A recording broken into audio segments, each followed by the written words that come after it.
বিশ্বকাপের মঞ্চে কখনো লড়াইটা শুধু দুই দলের নয়, হয়ে ওঠে দুই প্রজন্মেরও।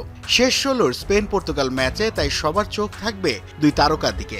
এক পাশে ১৮ বছরের তরুণ লামিন ইয়ামাল, অন্য পাশে ৪১ বছরের অভিজ্ঞ ক্রিশ্চিয়ানো রোনালদো। একজন ফুটবলের ভবিষ্যৎ, অন্যজন ইতিহাসের জীবন্ত কিংবদন্তি। মাত্র ১৬ বছর বয়সী স্পেনের জার্সিতে অভিষেকের পর থেকেই রেকর্ড গড়ে চলেছেন ইয়ামাল। ২০২৪ ইউরো জিতে হয়েছেন টুর্নামেন্টের সেরা তরুণ খেলোয়াড়। নিজ ক্লাব বার্সেলোনার হয়েও নিজেকে প্রতিষ্ঠিত করেছেন অন্যতম সেরা তরুণ ফুটবলার হিসেবে।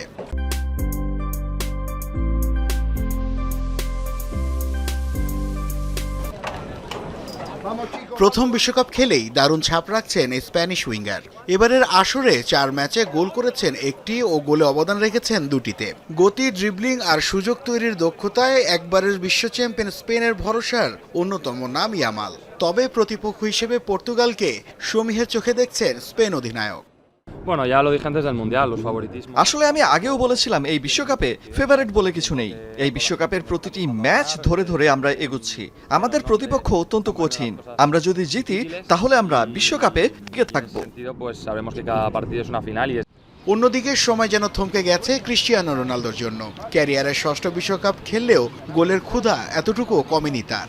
এবারের বিশ্বকাপে ৪ ম্যাচে ৩ গোল করে এখনও পর্তুগালের আক্রমণের প্রধান কাণ্ডারি এই কিংবদন্তি।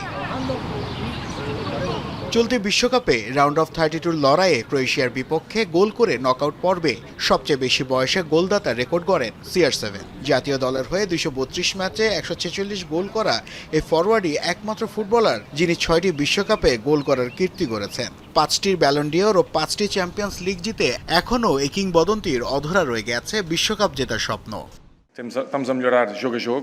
ঈশ্বর আমার প্রতি অত্যন্ত উদার। তিনি আমাকে সবকিছু দিয়েছেন। বিশ্বকাপ জিতলে আমি আরো বড় ক্রিশ্চিয়ানো হয়ে যাব না, আবার না জিতলেও আমি কম ক্রিশ্চিয়ানো হয়ে যাব না। জীবনের ৪০ বছরে আমি অনেক কিছু শিখেছি। এখন আমার লক্ষ্য সামনের ম্যাচে ভালো কিছু করা। ২০২৫ উয়েফা নেশনস লিগের ফাইনালে ইয়ামালের স্পেনকে হারিয়ে শিরোপা জিতেছিল রোনালদোর পর্তুগাল। এবার বিশ্বকাপের মঞ্চে আবারও মুখোমুখি দুই সুপারস্টার। একজন নিজের শেষ বিশ্বকাপকে স্মরণীয় করে রাখতে চায়, অন্যজন লিখতে চান নতুন অধ্যায়ের গল্প। নাসিফ শুভ, যমুনা স্পোর্টস।